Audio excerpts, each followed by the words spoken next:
Rule 113, Section 5. Arrest without warrant when lawful. A peace officer or private person may, without warrant, arrest a person when in his presence the person to be arrested has committed, is actually committing, or is attempting to commit an offense.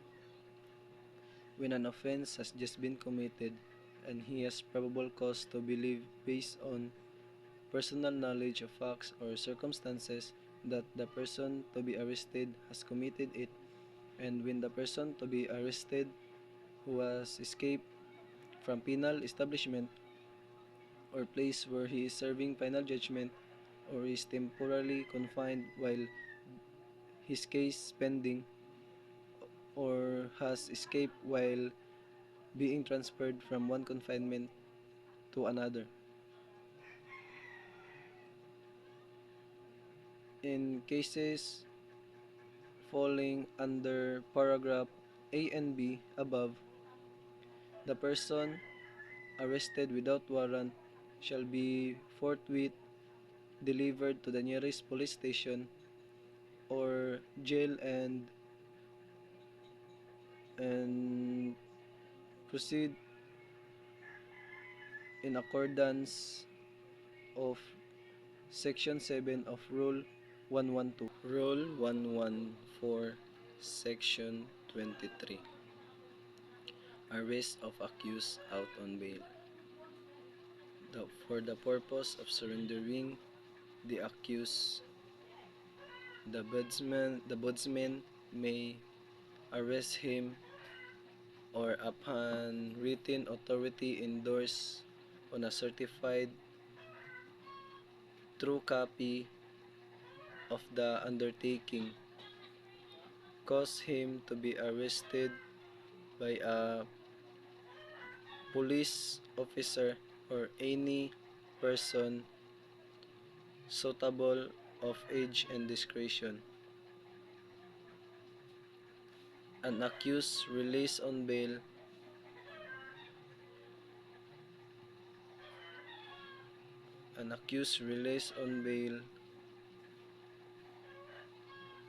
may be rearrested without the necessity of warrant if he attempts to depart from the Philippines without the permission of the court where case is pending.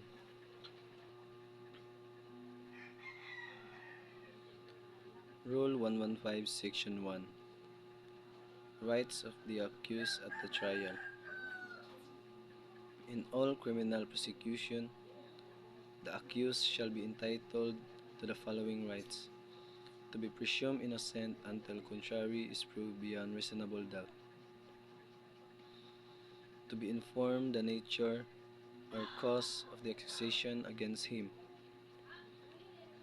to be present and defend in person and by counsel at every stage of proceedings, from arraignment to promulgation of the judgment. The accused may, however, waive his presence at the trial pursuant to the stipulation set forth in his bail, unless his presence is specifically ordered by the court for the purposes of identification. The absence of the accused without justifiable cause at the trial of which he had notice shall be considered a waiver of his right to be present thereat.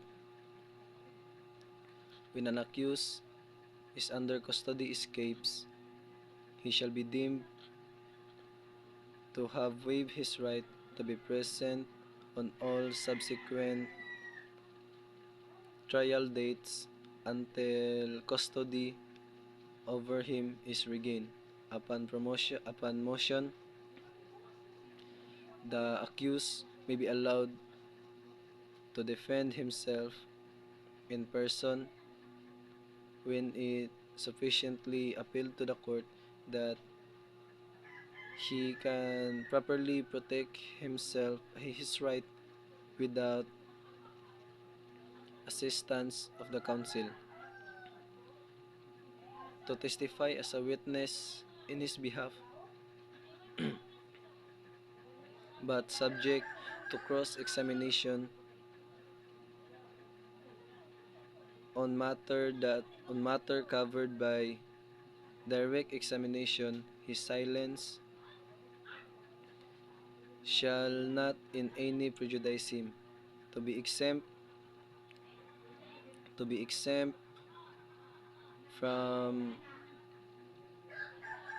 being compelled to be a witness against himself, to confront and cross-examine the witnesses at the trial. Either party may utilize as its evidence testimony of a witness who is deceased, out of, or cannot with due diligence be found in the Philippines, unavailable otherwise, or unable to testify, giving in another case or proceedings, judicial or administrative, involving the same parties or subject matter, the adverse party having the opportunity to cross-examine him, to have compulsory process issued to secure the attendance of the witnesses and production of other evidence in his behalf, to have speedy, impartial, and public trial, to appeal in all cases allowed and in the manner prescribed by law.